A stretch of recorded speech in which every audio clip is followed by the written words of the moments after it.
Hello, today we are going to talk about controls. This lesson is for a wide audience, not limited by business users or auditors. We will review the fundamentals of controls, their purpose, why they're essential.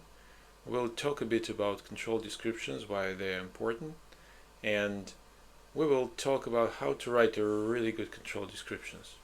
Let's start. First of all, what are the controls? Many of us have heard those words, but not everyone knows what it means. In fact, control is something very simple. Control is something we do to prevent bad things to happen. And controls are not only limited with business environment, we deal with controls every day, outside of the business walls. When we cross the street, we use stoplights to prevent traffic accidents, we lock our doors to deter thieves, and our playgrounds have soft surface to ensure the kids won't get injured. Very similar thing in business. In business, we're also trying to prevent bad things happen. Put it simply, controls is something we use to mitigate the risks, to make our life more predictable, safer, more protected. The difference between day-to-day life and business environment is the nature of risks. We just deal with different types of danger in the offices. Instead of stoplights or door locks at our homes, we deal with payment approvals, the controls which allow us to ensure that we send only right payments to right counterparties, or the controls like credit reviews that will help us to mitigate the risk that we would lend money to the borrower who may not be able to pay out the loan. So you may see the examples on your screen, right? So this is comparison. Both sides, left and right, all of them controls, just a bit different. All right, so what kind of controls we may see in our life? The controls have different types. First of all, they might be differentiated by the stage where they apply it in the process. They could be preventative or they could be detective. The first type of controls prevent risks from happening. It means they just stop it, like a door lock, right? Another type of control is detective controls, which are used not to prevent something. They cannot prevent the things because they already happen. Instead, they are aimed to identify the issues and ensure that the right people know what to do to address them. Another type is execution. We are surrounded by technology nowadays. Everything is on digital. Everything is automated. The controls are also automated more and more year after year. And you may see that the first type of the controls is manual, is something we used to see when we have a living person who is performing the control function, or the controls could be automated. This is where our systems, our information technology systems, ensures that we have our risks mitigated. And another type is frequency. It's also important, because controls could be driven by two things: either the schedule, daily, monthly, quarterly, etc., or they could be ad hoc or event driven, when the control shouldn't necessarily be executed every day, but only when a specific event happens. And among the variety of different controls mitigating different risks, so the question is, right, we implemented all of those controls, and we hope they will protect us from risks. We can rely on them, but should we? How do we know that controls are really good? Because controls are something which should be done anyway, either by people or by systems. Systems can make errors, right? If they're not designed properly, people can make human errors. And to ensure we have comfort when relying on controls, we use the term effectiveness and assessment of the effectiveness. And how can we assess the effectiveness? Well, there is only way to do this in respect to controls. We need to monitor them. So what we do, we set so-called key risk indicators, a measure specific to every control that allow us to quantify its performance and assess it if it's within the acceptable range or not. And for a solid monitoring procedure, it's very important, it's crucial to have a good controls inventory. As you may see on the screen, well, I made this up. And but you may see the standard main components of an inventory which is used to manage risk monitoring. As you may see, we have risks, which is being mitigated. We have control description here and KRI definition. And in this control definition in the middle, that's very, very important to have really good control description, because if we don't describe control properly, there is a risk that we will monitor it in the wrong way, and the results will not allow us to assess the effectiveness properly. Therefore, that's important to have right control descriptions, but there is a small pitfall.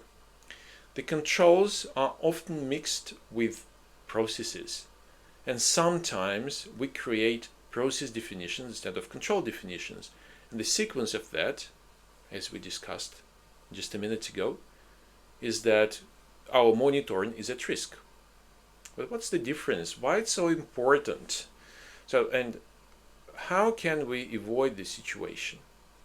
Let's have a look at two examples of the controls and processes, just to highlight and bring up to the surface this subtle but important difference. So first example is the payment process. It's a small diagram, a very simplified. Of course, the payment process are more complicated, more sophisticated, have more actors, have more stages. But this simplified diagram just for the purpose to highlight the main components. So the green box, it's where the process starts. Normally, the payment process is that account payables unit sends a payment through the payment system to a control unit for review. Control unit approves the payment, and the funds are released, well, let's say to a counterparty. Very simple. Everyone is happy here. In the end block, which is like light amber, everyone is happy. We fulfilled our obligations. The counterparty received their monies. That's done. The business going concern. However, this is more of a process description. What we really need, we need a control description. It's the description of the element of this process which mitigates the risk.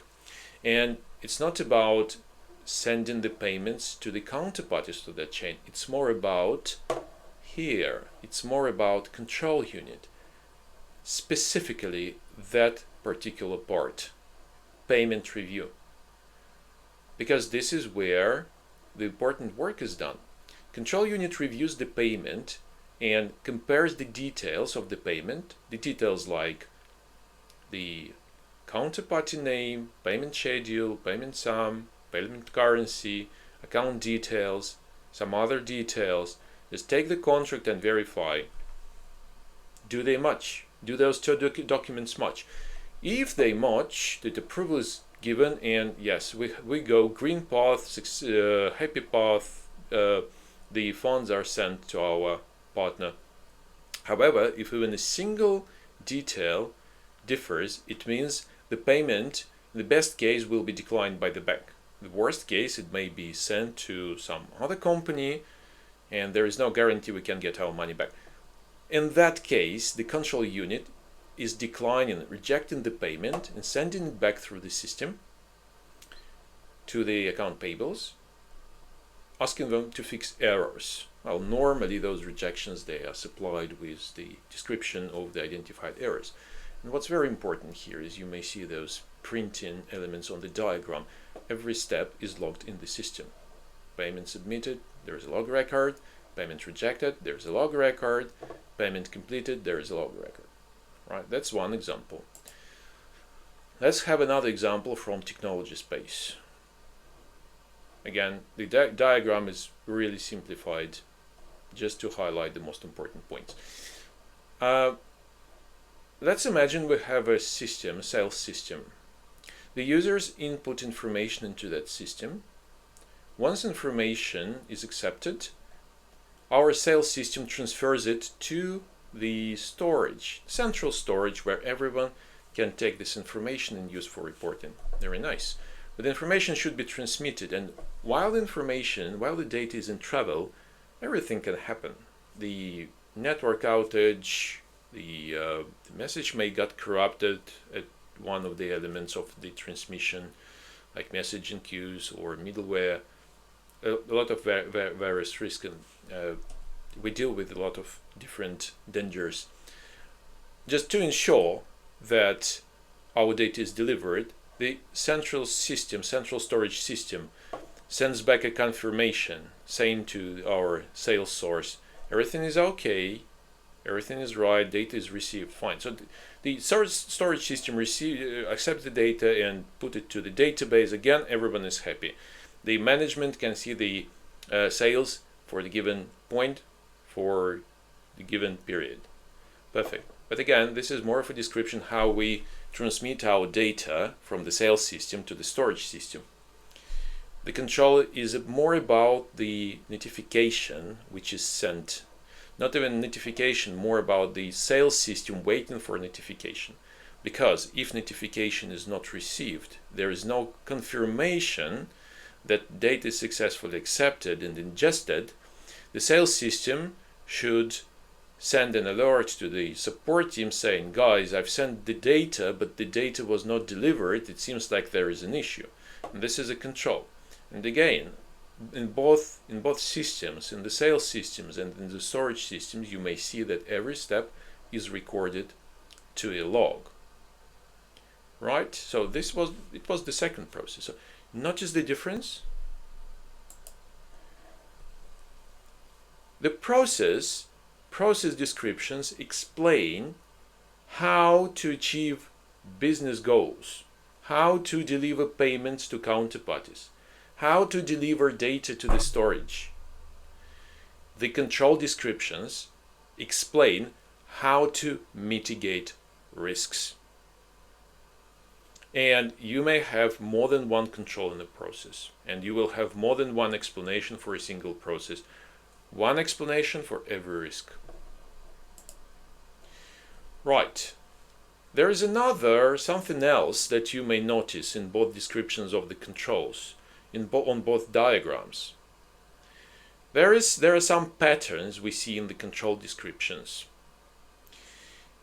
First of all, in both cases, the system or the control unit for the payments, they detect that something goes wrong. Second, in both cases, there is an alert to the team who is supposed to remediate the issue. Then, after that, the issue gets fixed. And across all of those actions, the control is tracking, recording every step, keeping the evidence for future review. Oh, in addition, the first approval control also has the rejection phase, the response phase, where the control unit, identifying the exception, just rejecting it, preventing the payment to go further through the payment chain. If we put all of those 5 steps on a single sheet of paper, you will see that they could be consolidated as a pillar of draft. This acronym is taken from the first letters of every phase: detect, react, alert, fix, and track. The controls are expected to have those phases in their design to work effectively. Let's go over every item separately, because As you may remember, we have many different types of controls, and not every control would have all 5 phases. Some of them don't have even 4.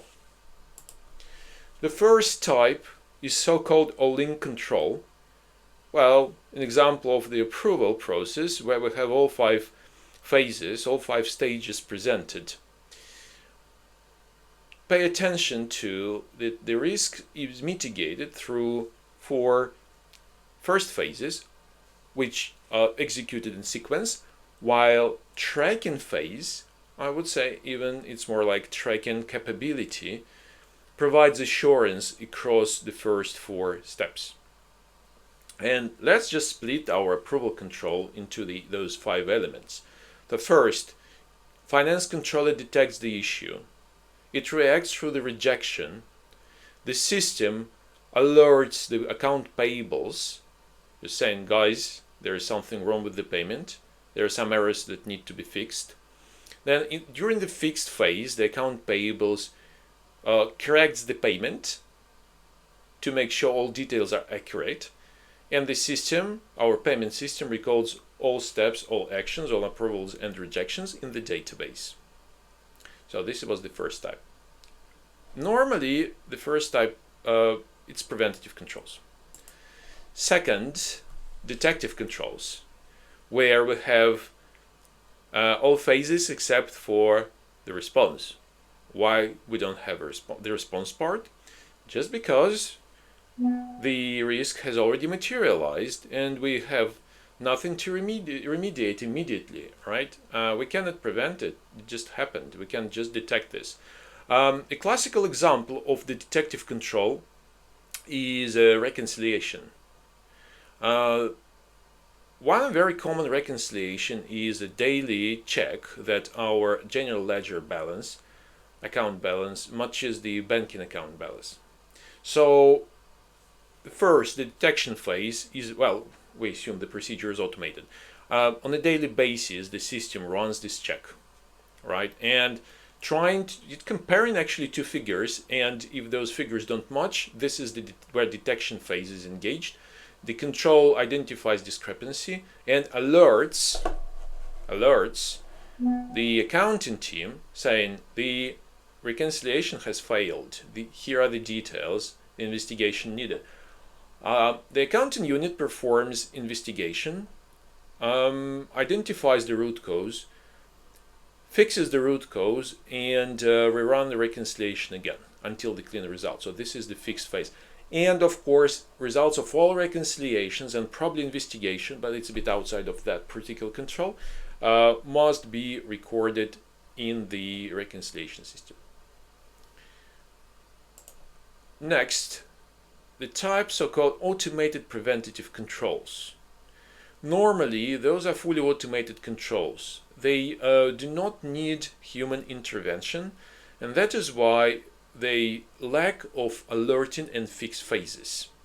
The most prominent example of that type is access controls, where our system accepts user credentials, login and password, and compares them with the database.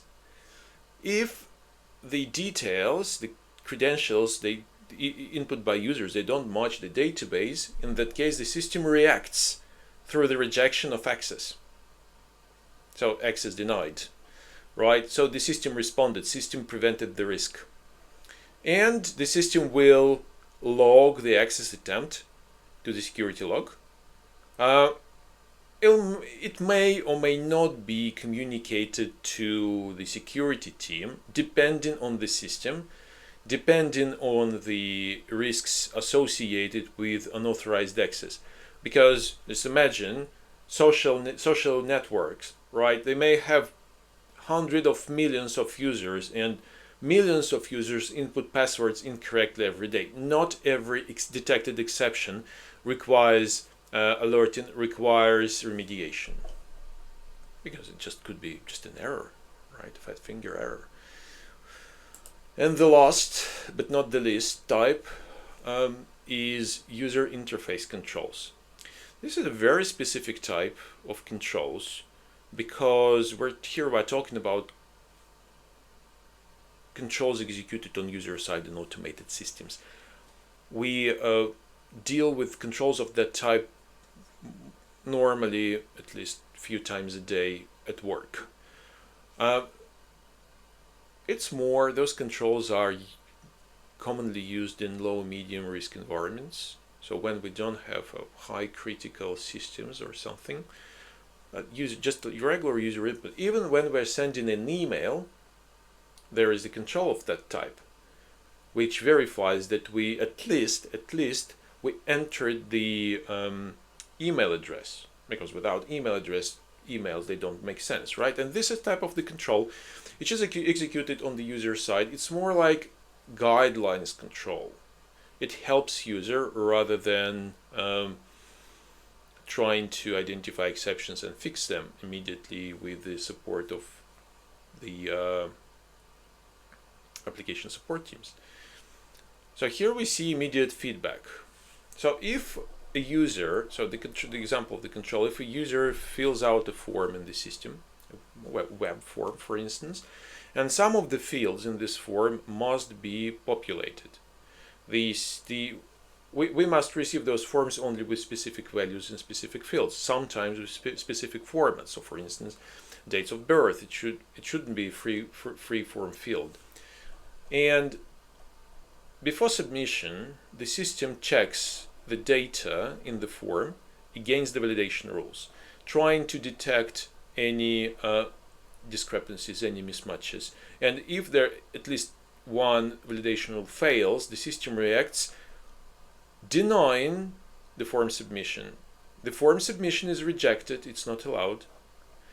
And after that, the system immediately alerts the user. It could be a pop-up window, or it could be the form fields highlighted with some bright contrast color like red or amber.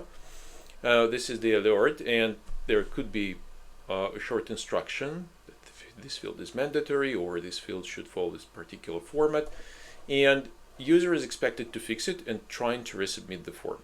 Well, pretty much straightforward. Very common, very familiar. Right, so those 4 types of controls. This list is actually exhaustive. Normally, well, probably in theory there might be other combination of those 5 draft components, but might be very rare cases. So this is the draft concept. A simple and effective tool to create really good control descriptions. Descriptions of the controls which mitigate risks effectively. Just ask yourself a few questions when you're designing your control. Whether the control mitigates the risk. Whether the control ensures that the right personnel or systems are notified to make sure the issue is fixed. Does the control track everything that happens during its execution? Thank you very much for watching. See you in the next video, where we will discuss in details how to assess control effectiveness.